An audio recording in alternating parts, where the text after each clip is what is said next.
Now's the time for a great deal on a new Honda. It's time to take an adventure with rugged capability and commanding style. Check out the Honda Ridgeline, Pilot, or CR-V. For a limited time, well-qualified buyers can get a 3.99% APR on a 2025 Pilot, a 1.99% APR on a 2025 Ridgeline, or a 2.99% APR on a 2025 CR-V.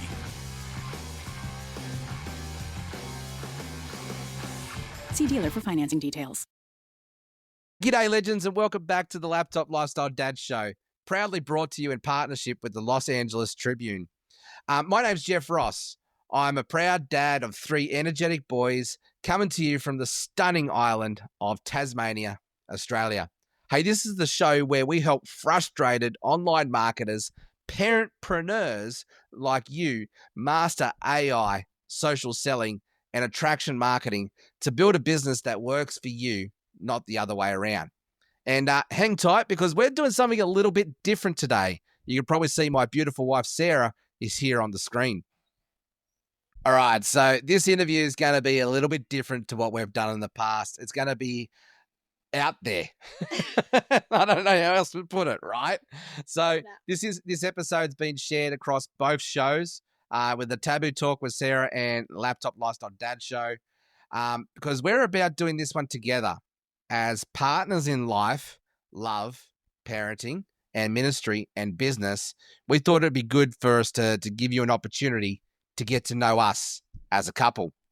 We thought it was time to bring you into our worlds, the raw, real, beautiful, sometimes even very messy parts of building life together. So it's a little bit different for both of us. I'm used to having my person on the screen, so it's a bit strange having somebody sitting next to me, but this is going to be fun. I think this is going to be a hoot. So I don't actually know what possessed me to make this happen, but hey, let's see where this goes. You've got some crazy ideas that pop into your head sometimes. Sure do. So Sarah, let's start with our story.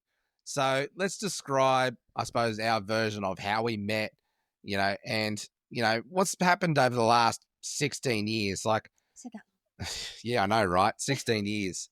How we align our vision and our purposes and faith, and let's help people get to the nitty gritty of it, the heart of it all, what makes the Jordan Ross family.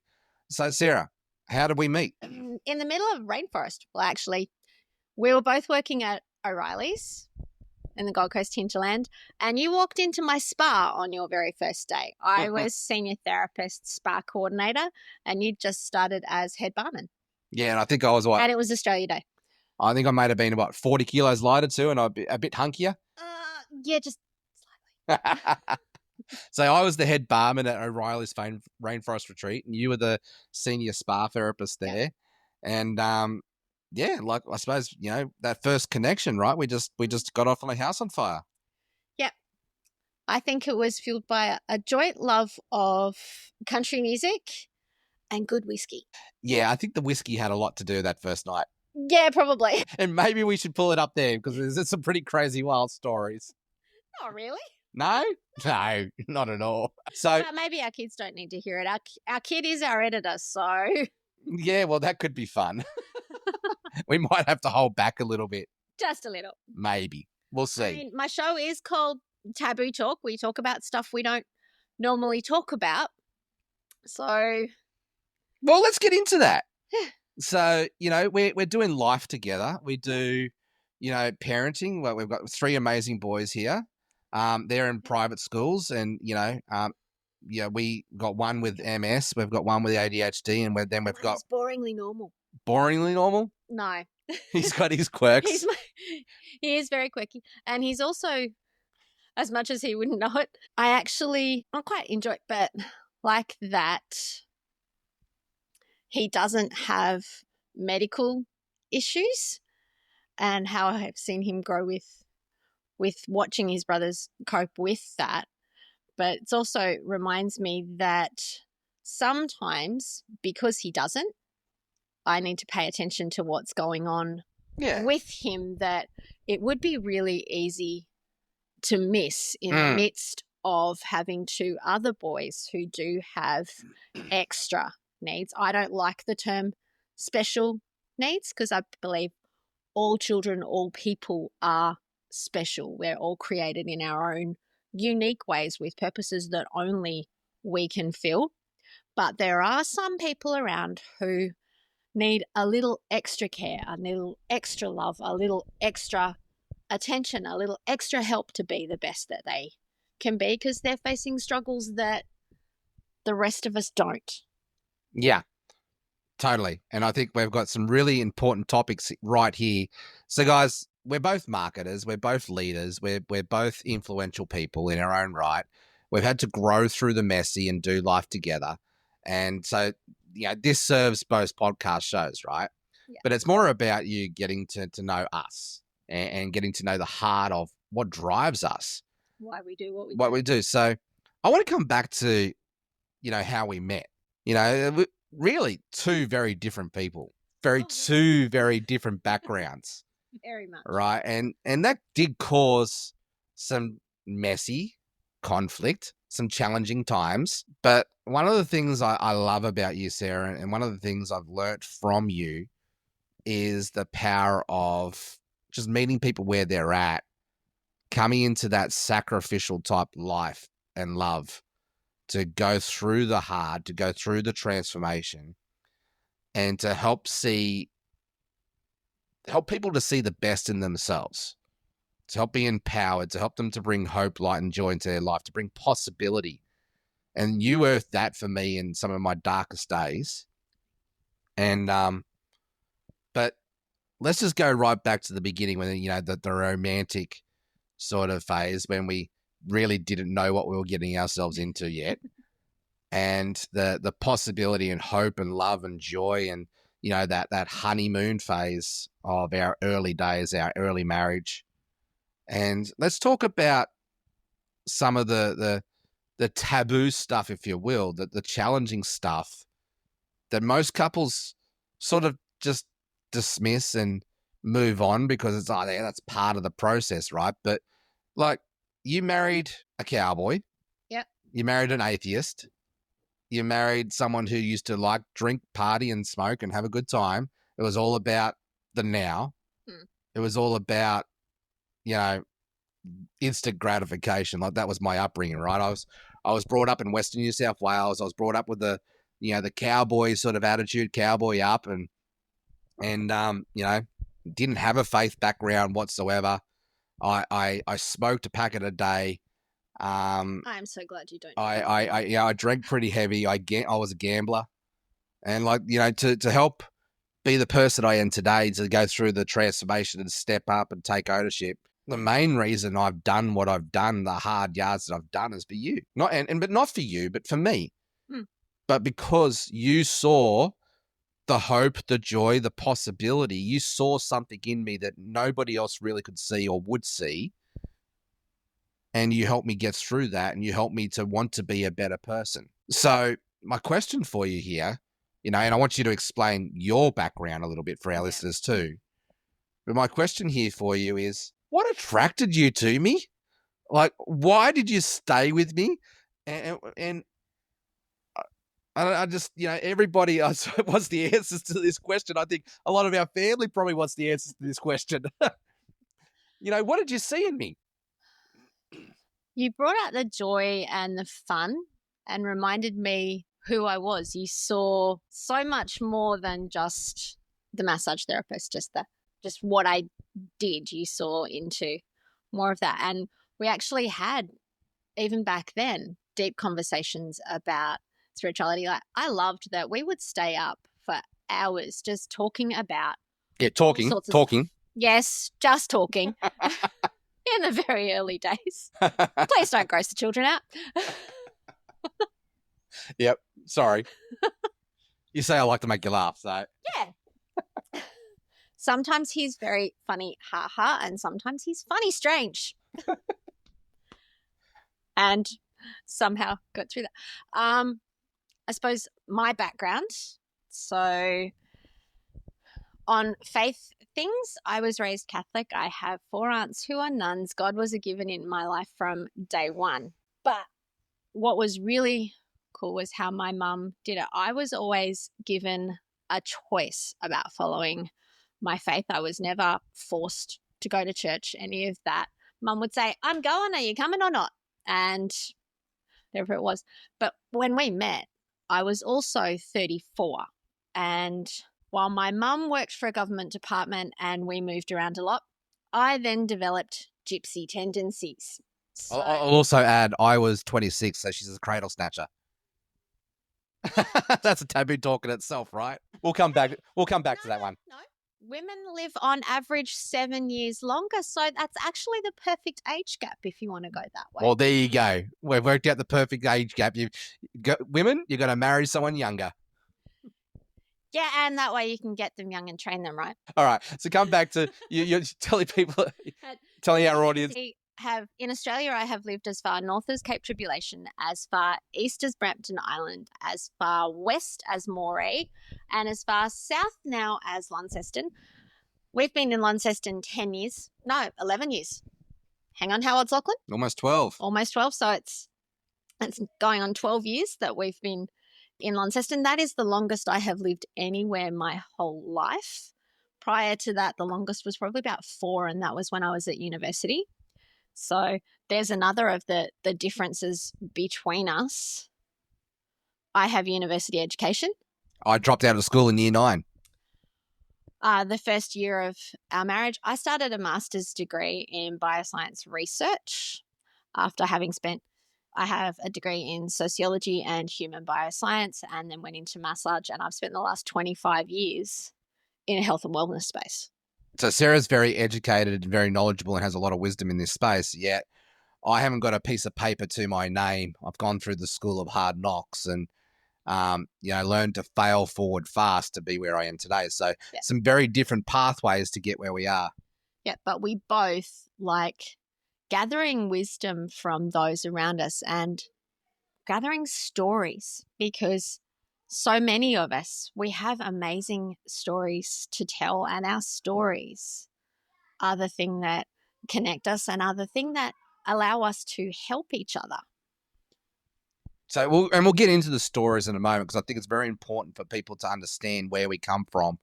And essentially, like I teach in attraction and marketing, right, is the struggles, the sucksville, the pain, the dark days. There were a few. Well, I very publicly announced, I tried to kill myself over 10 years ago. So, there's a reason behind that. So let's unpack that a bit more from both sides of the story. Yeah. But I want to come back around to sort of influence, right? Because leadership is influence and influence is leadership, right? And I think that's probably one of the areas that we've both grown in over this last decade and a half together, is learning how to become better influencers and better leaders, for not just for ourselves, but for our family and for our community. And like, we've done a crazy thing last year. Like, we started an online church. Yeah. Like, you've got to be a bit of a crazy misfit type person to want to go do that. Hey, I've never fitted nice and neatly into any box anyone's tried to put me into. Right. So I want to come to that. That's the topic I want to hit on, right? There's a few different areas here, but let's come back to the early days. So we've got an atheist, and essentially someone who comes from a Christian background is very devout. Yes. I was asked once, at a time when I wasn't attending church regularly, what it was that made someone whose faith was as strong as mine. If there is one thing I know, there is a God and he has a plan. Some days I wish he'd let me in on it. And I really wish, before I had to learn the hard lessons, that he'd take his steel caps off before he boots me up the backside. But yeah, that's just how it's. When I trust that there is a plan and I lean into that and I go with that, things work out so much better. It's when I do but I want it this way and I want it now and I don't get why it's not happening. And chuck my little 3-year-old temper tantrum and... Oh, we're both pretty good at that. Yeah. Yeah. In Enneagrams, like, I'm an 8, you're a 9. We both in that anger triad. And yeah.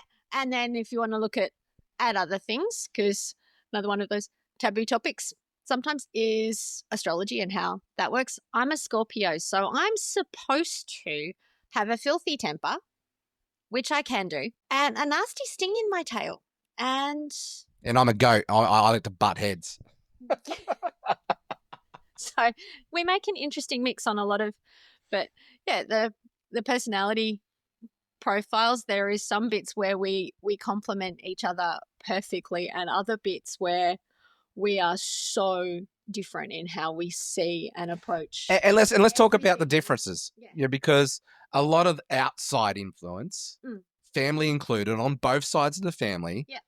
have tried to say that we're not a good fit for each other in a nice way. No, in no uncertain terms. Like, I want to get raw and real and vulnerable here for a second. Like, you know, your sister basically tried to convince you to leave me in my dark days, and you had every reason to. You know, she was justified in that because she was trying to protect you. I get it, but you stayed, baby. You stuck by that hard, and you're probably one of the most stubborn people I've ever met. Yep. You're also one of the most forgiving people I've ever met. But you know, we're talking about influence here in this conversation, right? What influenced you to stay when I was being a complete arsehole? Because I knew where that was coming from. I knew the pain that was behind that. And I also knew I was dealing with my own pain, and we got very disconnected in those stages too.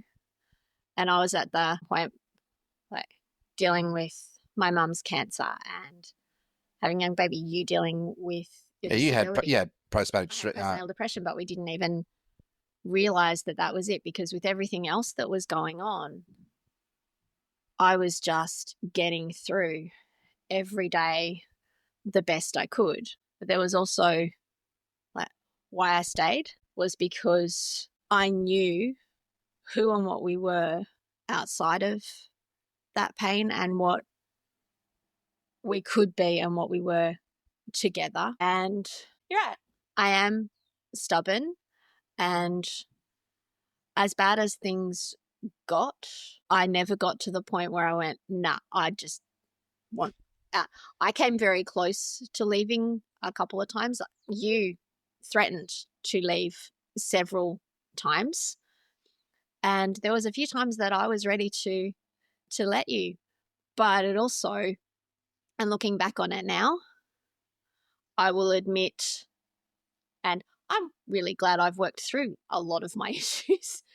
But still working through. yeah, abandonment was a big thing for me. And also, I suppose because my parents divorced when I was quite young. I was raised by a single working mum who, I don't know how she managed it, because she still never missed a school concert that I was singing in or a race I was running. It's hard enough doing it as a couple. Yeah. I have hats off to any single parent out there doing it. Because parenting is a tough gig, and it's even tougher when you're doing it by yourself. And I suppose I was always raised too. So I traveled by myself because I also did a stint in the UK and Canada. I went to the UK on a working holiday, landed there, no job, no house, no nothing, but enough money to buy a plane ticket home if I needed it.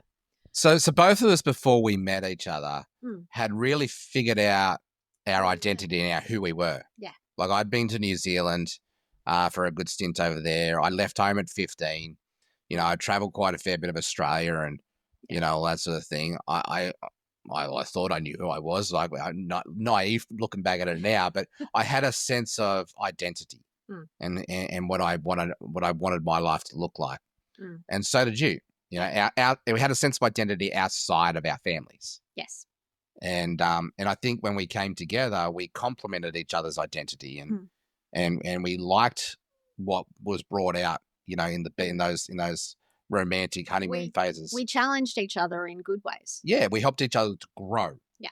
Right, and to step up and be challenged in a good way, but to grow together. And I'd say that the number one thing that's we've done well is we've looked for ways to continue to grow together. Yeah. And so I see like my own parents' marriage breakdown, probably your parents' marriage breakdown, any relationship breakdown is because they've grown apart, not grown together. Or they've grown individually, but they've grown in different That's what I mean, grown apart. directions. What they've wanted Yeah. is different. And then there's always and again, it's one of those taboo topics that we talk about, the differences. So my mum is very strong, independent.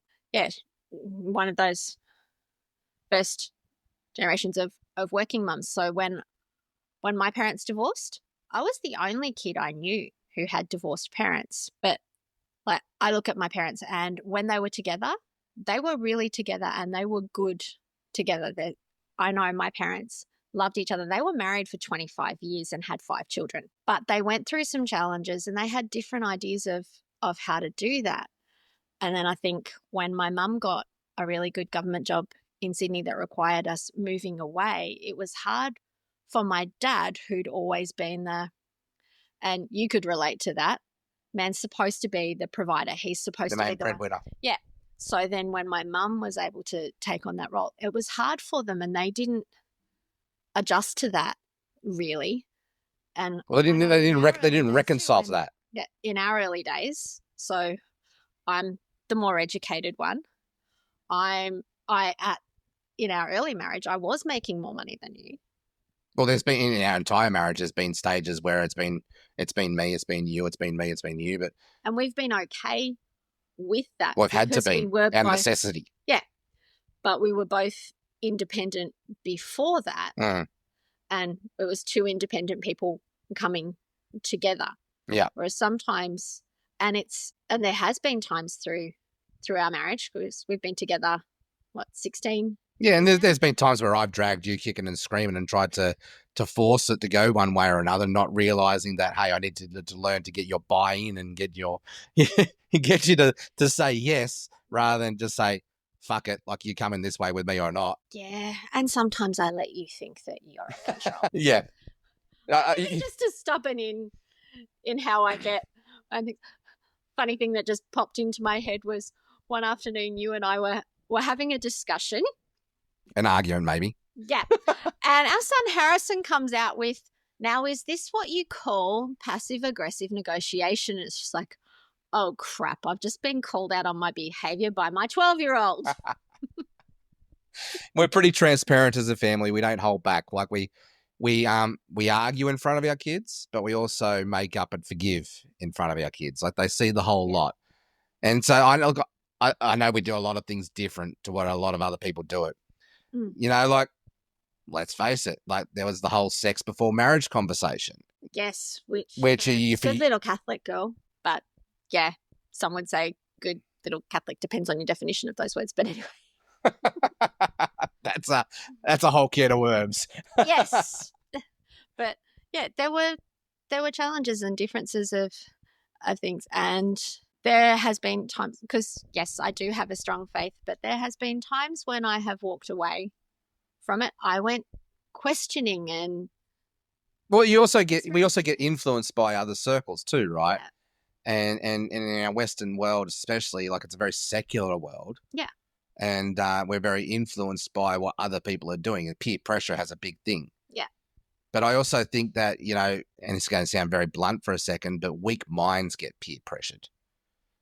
Those of us who have gone through the hard, the internal, the messy, and got that mental fortitude and use, you know, the right healthy things to help us, to guide us, to shape us, that itself is brainwashing, and we get to choose what we get brainwashed with, right? So it's our choice in that space. But there are a lot of people who are a little bit blind or a little bit, you know, not awake to certain things. It's probably the best way to put it.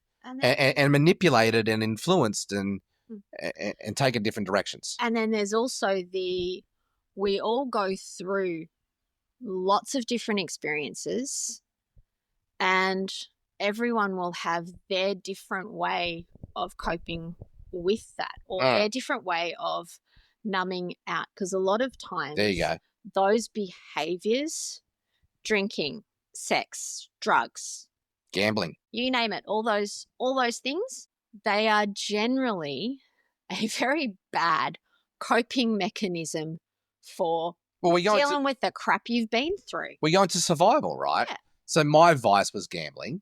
Yep. And you know, when I look back at our hard season, my hard season, I got to the point where I thought the best way for everything to move forward was for me not to be a part of the equation and to kill myself. Yeah. And my way of dealing with that was to get angry and verbally abusive to push everybody away. I didn't realize that that's what I was doing, but now I look back on the other side of it, that's exactly what I was doing. It was a defense coping mechanism. Yeah, because you didn't feel like you deserved to be loved, like you deserved to be cared for. You had major things of lack of self-worth. Well, it's not deserving at all. I don't think that's the right word. I didn't feel seen, heard, known, or even understood. Yeah. I think when we talk about Maslow's hierarchy of core needs, right, we talk about making sure we've got safety, like a roof over our head. We've got, the power turned on. We've got our bills paid. They're physical core needs. But all of us, look at the emotional. You don't look at the emotional. I'd say there's a baseline underneath that, even that we need more than we need a roof over our head.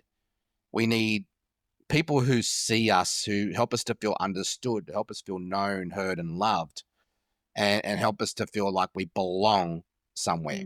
We need a sense of belonging. Yeah. And until we've really found that sense of belonging, we're always going to be in that escapism, that space of coping.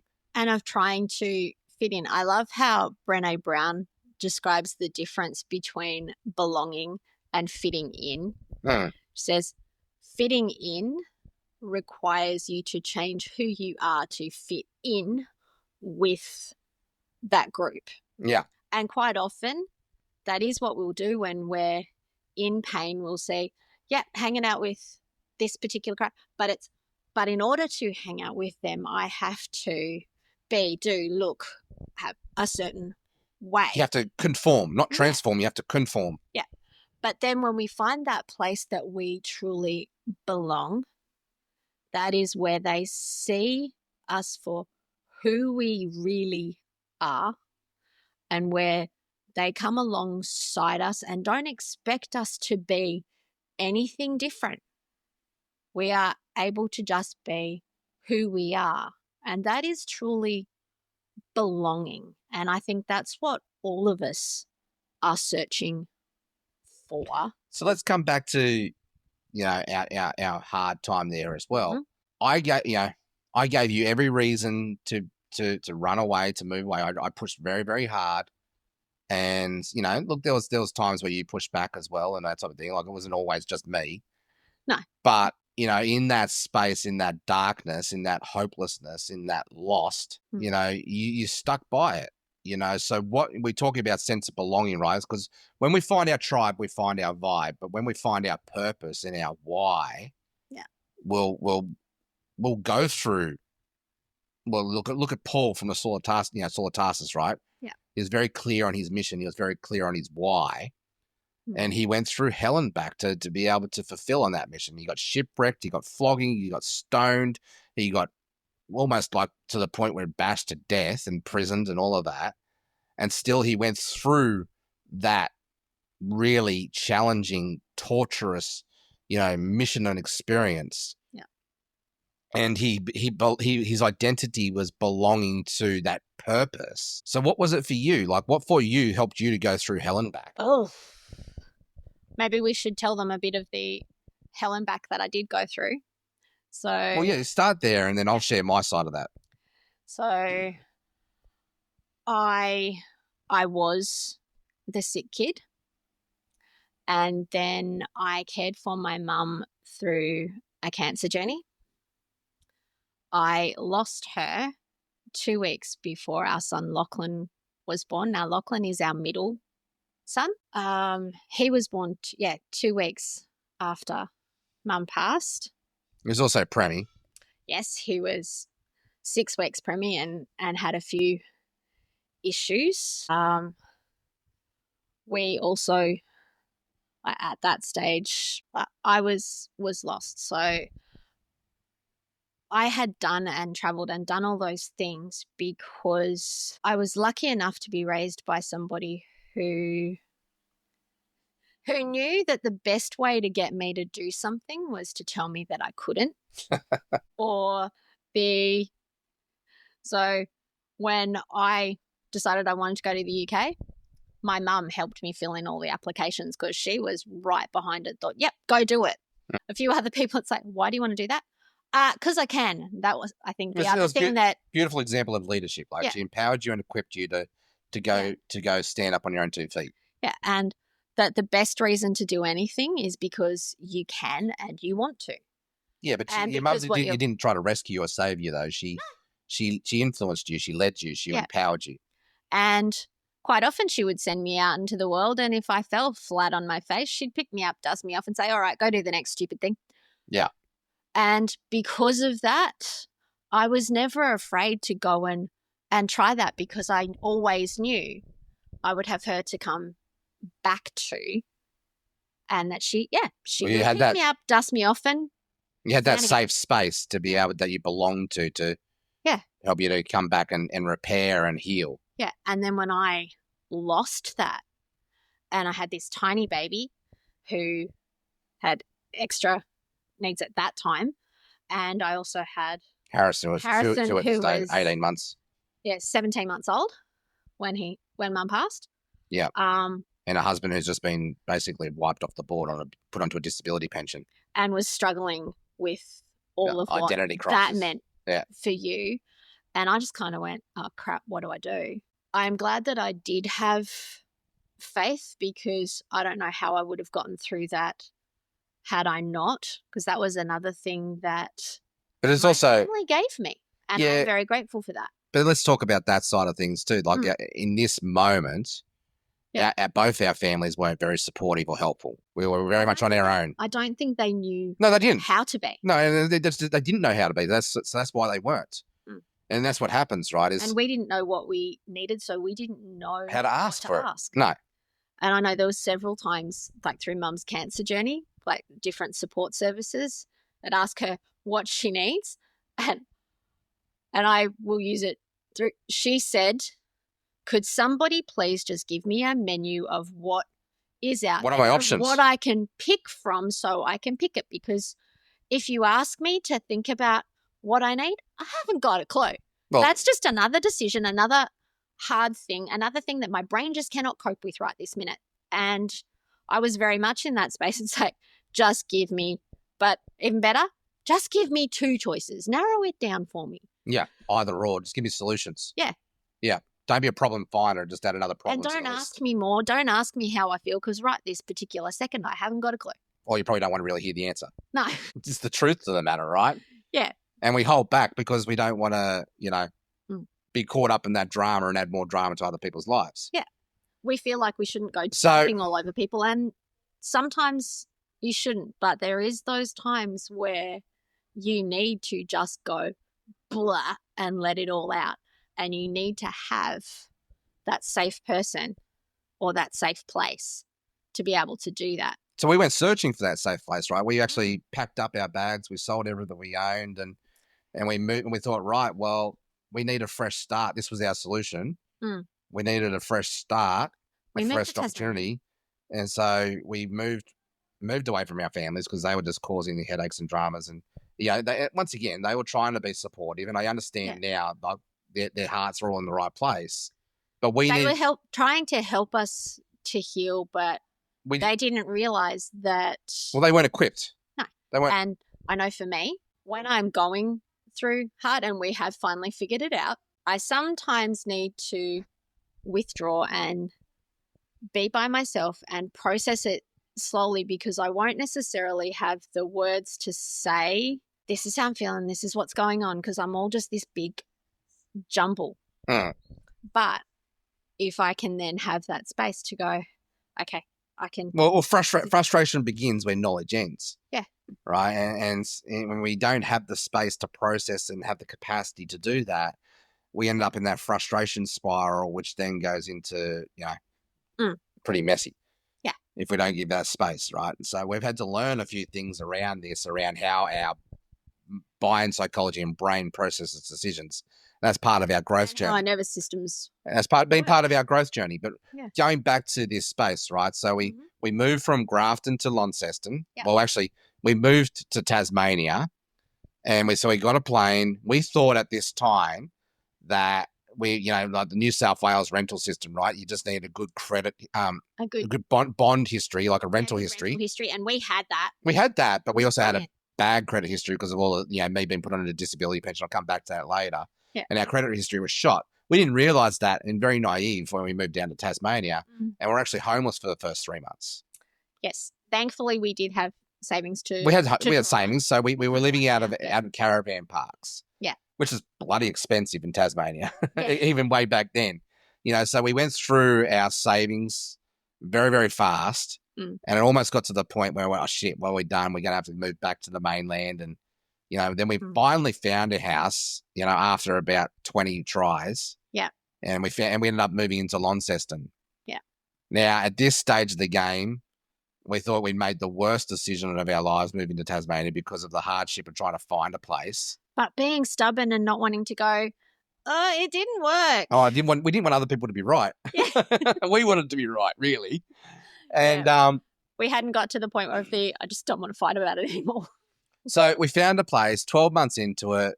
We thought moving to Tasmania would be, that's our escapism, right? That was, we'll have a fresh start and things will be great. The thing with that, if you don't, and the lesson to take away from it, if you don't deal with your baggage, it follows you. And it becomes very heavy. It does. So because our problems didn't get left behind. We brought them with us. And they got exponential. Yeah. And it wasn't until we actually started dealing with them that things changed. So let's talk about that first 12 months in Tasmania. What was that like for you? Oh, do we have to? Yeah. I think we're at a space where we can. Yeah. It was really hard because, again, I was trying to find my anchor again, find where I fitted in. And I was very much in survival mode. I was just getting through each day. I had these tiny little kids. It's like I don't have the luxury of falling apart because they need me. And I am so grateful that they did, because I think I would have just... Without that, yeah. That was your anchor. Yeah, they were. And I rebuilt my world around them. And finding who I was again in that space. And we're both in pretty much identity crisis. We're both pretty much trying to figure out our identity again and rebuilding from that brokenness. Yeah, because the experiences leading up to that had rocked our world. Well, there's a reason that the death of a parent, spouse, or child is the most stressful thing we ever go through. And not only that, moving house, moving state. Moving house, having a baby,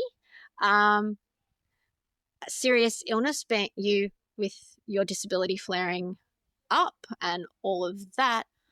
These are all things that are in the top 10, if a couple of them are in the top 5. And we were broken. Yeah. Seriously broken. And everybody had us wrote off. Like they won't survive, their marriage won't survive.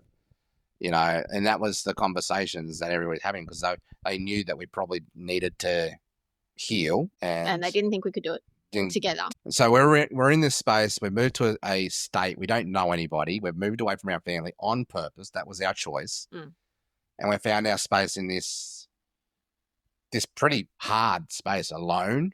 Yeah. Like we had each other, but we didn't. We were in massive survival mode. And I can remember the weeks, the catalyst moment, right? I'm an atheist, and I've dug my heels in around this, and it's just gotten deeper and worse in that space. Sarah's probably leaning more into drawing on what she knew, which was her survival, which was her faith, and so Sarah's something that my mum had said. One last ditch attempt to really save our marriage was Sarah said, "Okay, right, we're going to church." And so we went to what she knew best, which was the Catholic Church, and already I had past experiences around, with my childhood around spirituality and religious and all that sort of stuff. And there's some stuff that happened when I was a kid that helped me to grab it sort of into a bit of a bad space around this, and bad thoughts around this. And I, of course, wouldn't share that at the time, but I looked at religious people as hypocrites, and I didn't want to be part of that. Mm. And they say they're nice and all this thing. They say they do this thing, but then all the religious people I knew as growing up as a child, what they said and what they did was completely different. They were very hypocritical people. Yeah. And obviously my father had a whole bunch of very judgy people, had right? been your And so I was experience. feeling already judged left, right, and center, and I didn't want more of that. And but Sarah was going, right, well, look, we need to do something different, so let's go to church. So we went to church, Catholic mass, and 20 minutes into it, I don't know, I just got something just triggered me. I think it was the fact that they all went up for communion, and I had to stay back, and I never felt belonged. I had to stay because I wasn't baptized or any of that, the religious stuff. I was not in the in club, and I very much desperately needed to feel like I needed to belong somewhere, and that just it brought up all your bullying. Yeah, the bullying and stuff as a kid and stuff too, right? I never up until recently, I never really felt like I belonged anywhere, not even in my own family. Yeah. But yeah, a bit of black sheep. Well, I'm an acquired taste. I'm eclectic, and I've had to really own that too. I've had to really step into that and grow into that and be okay with that. But I've also coming back to this point in the time, right? Something visceral happened in me, and I'm embarrassed to say, but I acted like a 3-year-old having a teenage tantrum. It was kind of impressive, dare I say. It was embarrassing. Yeah. There's been probably 2 or 3 moments in my life where I've had rage fits, and really the police should have been called. And I still don't know how to this day that I'm not in jail sometimes with the way that I just I don't remember it. Like I have people describing to me what's going on in those states. I don't remember it. Yeah. But I know in this one I do remember. Like I got up, I screamed at the top of my lungs. I said, I don't want any of this fucking God crap in my life ever again. I've tried it. I've done. And I dragged Sarah and the kids screaming out with me. And it's like, and everybody's just looked at us. The preacher, the priest, the congregation, they're just all looked at us mortified because we're sitting at the back and like we walked in 10 minutes late. And so they were probably none the wiser that we were even there. No, because the beauty of church in rows, you can sneak in the back door and you can sit there and you can hide and you don't have to talk to anybody after if you don't want to. You could just sneak out. I forgot to give him that little tip. Right. So anyway, I actually call it now that it was probably a demonic thing that was happening. Yeah. Right. So I had a visceral reaction. I got up kicking and screaming, swearing at the top of my lungs, and like really abusive, really and dragged Sarah and the kids kicking and screaming out, and then went home, and then 3 days later tried to kill myself. And that's where the silver lining to the cloud comes in, or to the out of every bad experience, something good can happen, in that a couple of days later, and thank God for Harrison walking in on you and stopping. Well, that was God. God used moment. Harrison, yes. Yeah. But a few days later, you actually opened up to a friend of ours, told her what was going on, and she then introduced us to Sharon and Tim. And like we're at the Tower Race Centre, it's a function centre and a kids' playground. We'd been going there for a while, didn't necessarily realise that it was run by a church. Like I had a vague idea. It was an event centre. Yeah, that was all we knew. It was like, it's a cool indoor kids' playground and our kids love being there. And we'd gone there for business meetings and everything. But you opened up to Celine, and then we went to, and you opening up to her, I also found my people who I could go, because we had been up until that time, or I know I had been, wearing that I'm okay, just hold it all. Yeah, well, it was fake it till you make it, haven't you? Yeah. I let the mask drop and admitted, hey, no, it's not okay.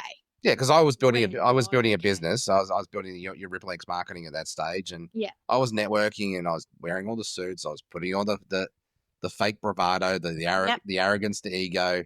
You know, very much look at me.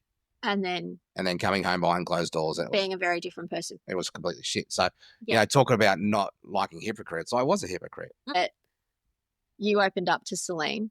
She introduced them. They invited us to a community event. And that was all we knew, was like they're having this long table family feast. And we went because, we don't know anybody. I identified there at that stage, the missing piece for us was we needed friends, we needed connection, we needed community. Yeah. So we're not supposed to do life alone. And we had walked away from our families and we're trying to do it all alone, which is what so many people do. Yeah. But then at that dinner, when we were invited to, so it was a Friday night, when we were invited to check out the church service on the Sunday, I had this, could the ground open up and swallow me now, because this is not going to be pretty. That PTSD from the last event. It was just like, okay, the last time I tried to take him to church, it did not go well. And I did not want a repeat of that. And I was bracing for well, I wouldn't have been, at that particular point, I would not have been surprised if you smacked him out just for offering the invitation. But you didn't. You accepted the invite, and I'm standing there going, okay, we'll see how this goes. Is it I'll say yes, we'll go, just to shut him up so we can get out of here. But then we actually went. And the thing my mum had said was that he needs God in his life, and when that happens, everything else will work itself out and will be okay. We won't tell her that she was right. I think she knows. My mum had one of those really annoying habits of frequently being right. We don't want our parents to be right, but most of the time she was. Wisdom, right? Yeah.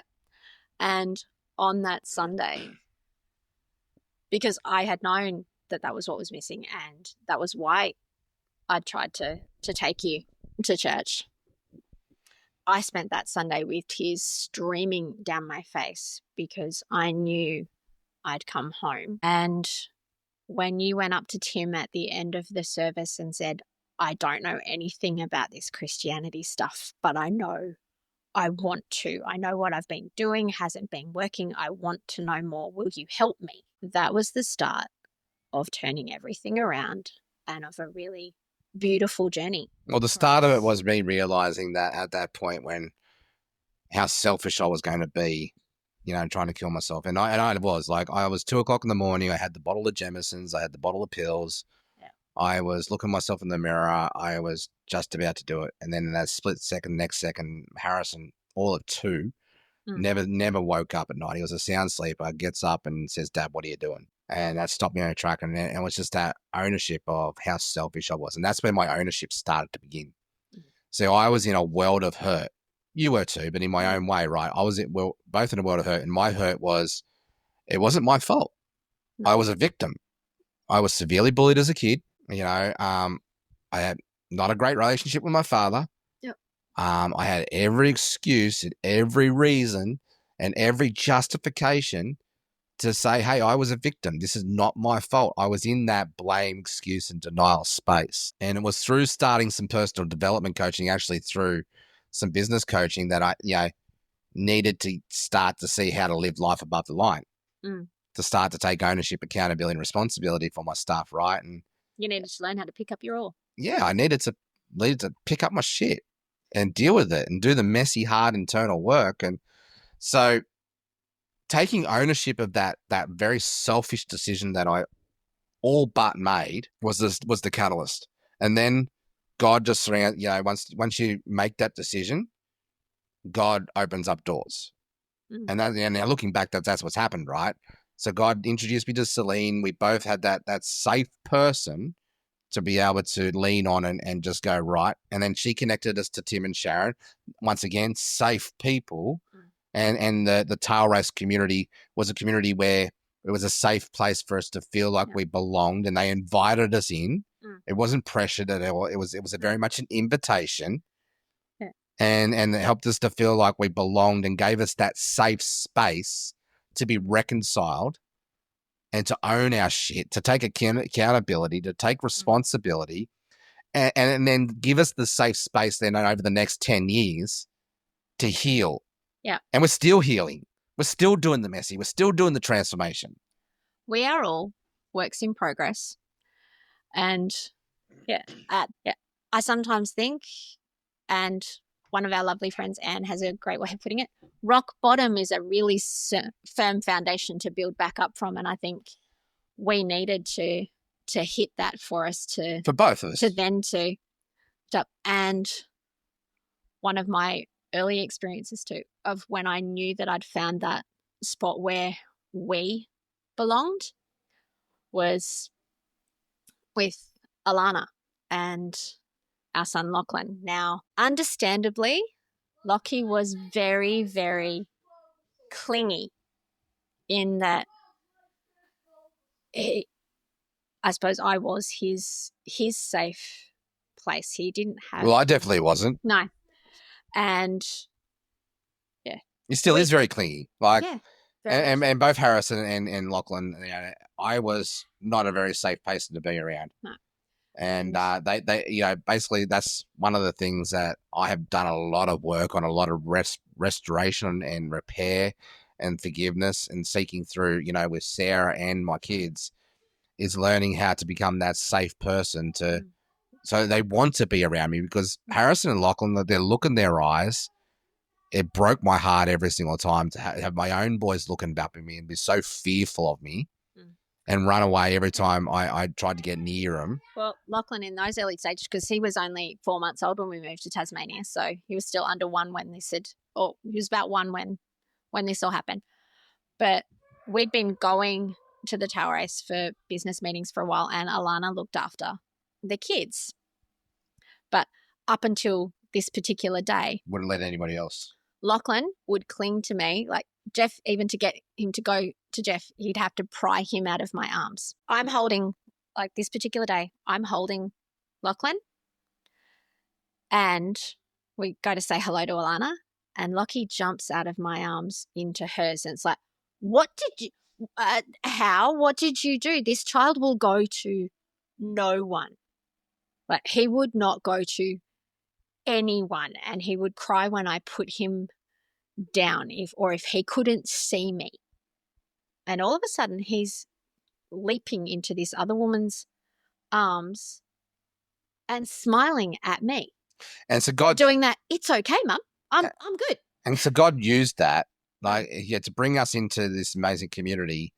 Because for me, the most precious thing that I could ever do and wanted to take ownership of was to make sure my boys had a place where they could thrive.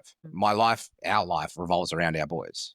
Oh, yeah. Our marriage revolves around making sure our boys are thriving. Like, that is... And one way we do that is making sure that we're okay, that our marriage is... Well, we've done work, and we're still doing work on that. But as I said, we've done the messy, we've done the hard. We argue in front of our boys, but we also do forgiveness well and reconciliation well as a community, as a family. And essentially, we give them lots of opportunities to practice forgiveness too. Yes, we do. And they do for us too. Right. So we're pretty raw or vulnerable and real about it all. Pretty transparent about it all in every area of our lives. Yeah. Financial mess, the whole lot, right? Within our circle. We shelter them to a certain extent, but not to the point where they don't know that there is challenges. Yeah. We don't hide things from them. Yeah, they know. They don't need to. Yeah. To be exposed to, of course, but we let them know what's going on so that they. I don't think we need to justify that. No, but then they feel safe to talk to us about stuff. Yeah, like if you feel like if you want to judge us and condemn us on the way we're doing things, then you're probably not our tribe. See you later. Like, bye. People in glass houses should not go throwing stones. Well, don't look at the speck in my eye when you've got a plank in your own. Yeah. Right? So this whole journey, how that got there. This whole journey though, right, where we're leading to is transformation. Yeah. And I think we've done some massive transformation in our marriage, in our personal lives, in our family lives, in our business lives, financially, physically, emotionally, spiritually. Yeah. If I had to sum it all up, the thing that's helped us thrive is learning to embrace transformation. Yeah. And part of that is learning to embrace how to love ourselves, Mm. how to love God. And yes, I do love God now. For those of you who are listening, I was an atheist. And now both Sarah and I are online pastors. We planted a church 12 months ago, actually this weekend. And I remember Tim and Sharon, they went to Exponential last year and they came about, started talking about, so maybe not this weekend, I think maybe it's the weekend after, but it's close to 12 months. Yeah. We decided that we're going to plant a church. And so we started today's discipleship community and to help people to transform in Jesus' love.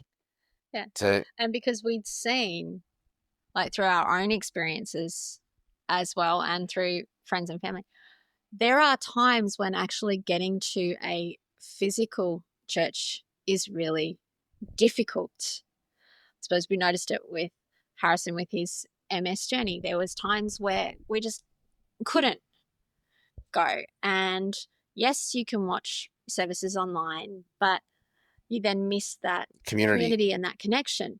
And we wanted to create a space for that. And also that we've seen so many people who they have a faith or they're questioning, they're exploring, but they don't have somewhere to go to be able to do that. And then we have friends in our church community now too who are homeless or doing things tough and they can't always get to a physical church or don't feel safe and comfortable to be able to do that because they...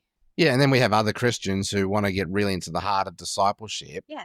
And might not necessarily have that at their local church, but there's something missing for them, so they're attracted to that space as well, right? So we've got everything in between and everybody in between. And what I love about what we're doing is just like how we were welcomed into a safe space, we're creating a safe space. And I've got the fidgets. So we've been going for an hour now, so I think we could talk all day about this topic. Yes. It is our lives, and people do love to talk about ourselves. Yeah. But I'm usually much happier being the one asking questions, but I do like just sitting here having a chat.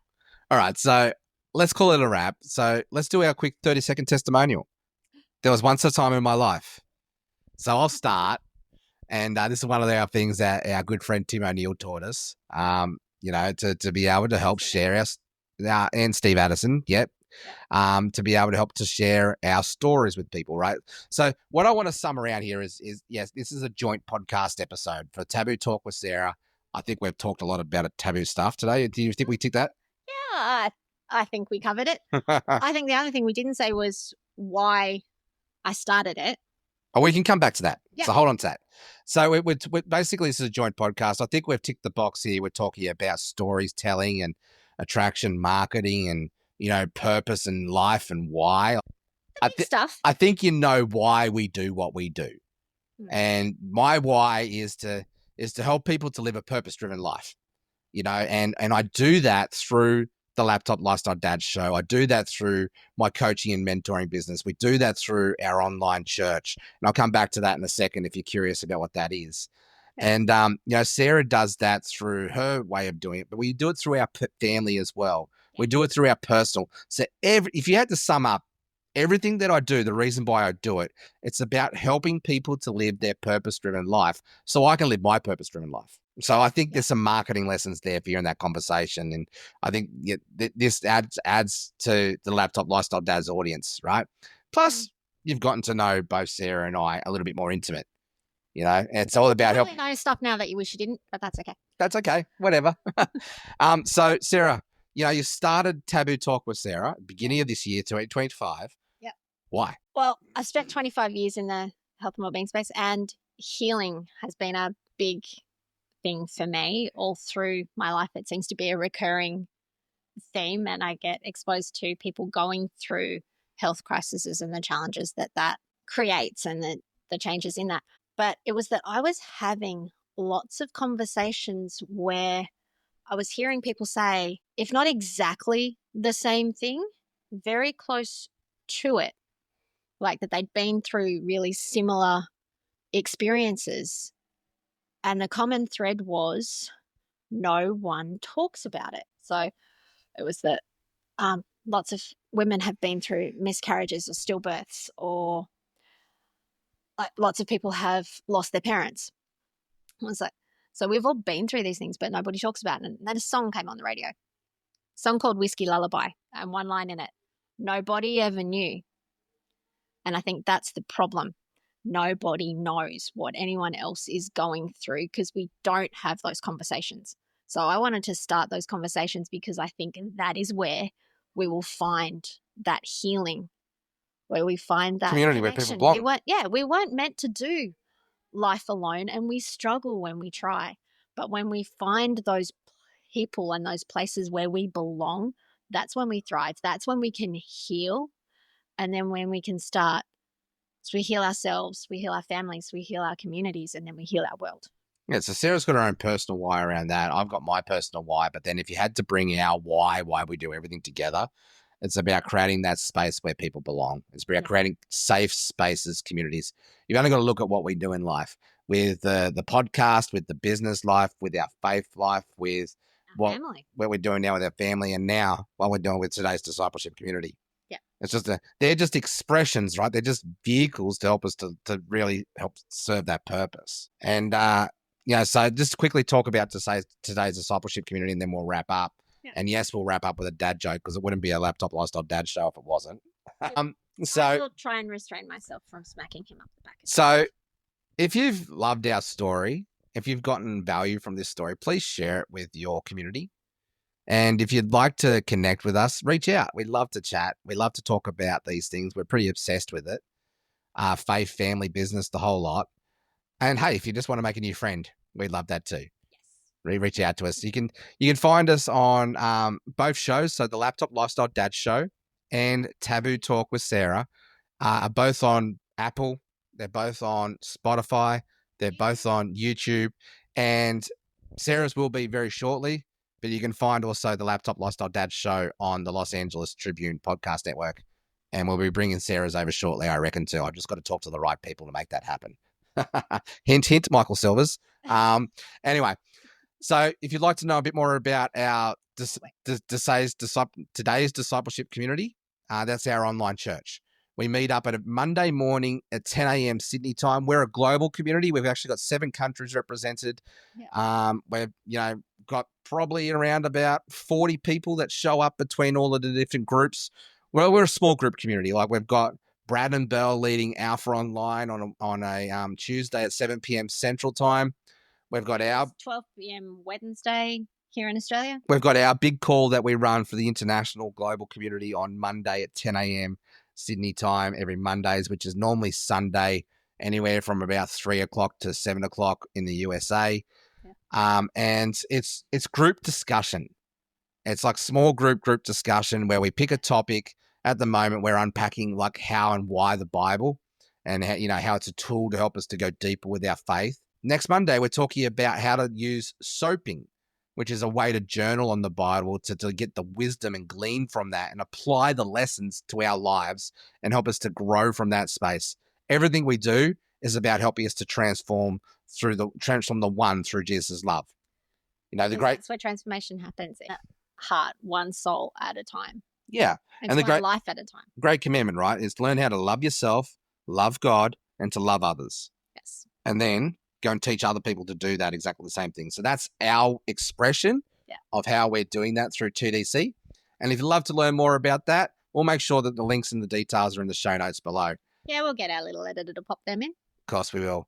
And Harrison, thank you. Mum and Dad love what you're doing in this space and stepping up at 13 years age and doing our production and editing for both podcast shows. He's getting paid for it, but I love that he's taken ownership of it, and we wouldn't be where we are without your support. So thank you, Harrison. Really appreciate you. And Lachlan, he's a pretty amazing kid. And Lachlan and Jackson, pretty amazing too. Like we really love all of our 3 boys in different ways, of course, and their own unique way. And we bring out the best in everybody, and they bring out the best in us and help us to step up and be better parents. Yes. Each and every day they help us to be better people. They give us the why to want to do that. And Sarah? Yes. I deeply respect you. I love you. thank you for helping me to be the best version of myself. Thank you for being the first person to see that, to bring so much hope and peace and joy into our lives. Thank you for being the glue for our family, for being stubborn and not giving up on me. And thank you for going through hell and back with me. I love you and I appreciate you. I don't know what to say to that. You're not meant to.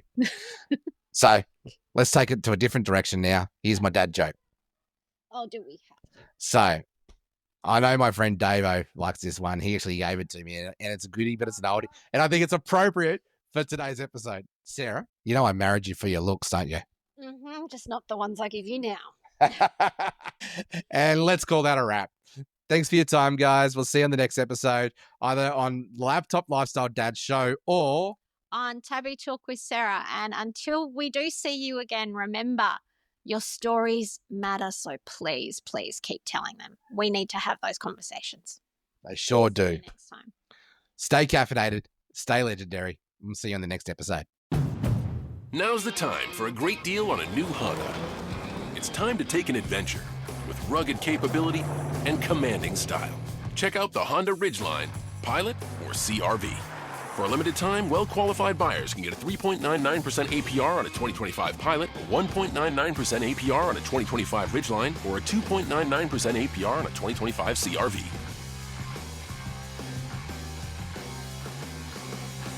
See dealer for financing details.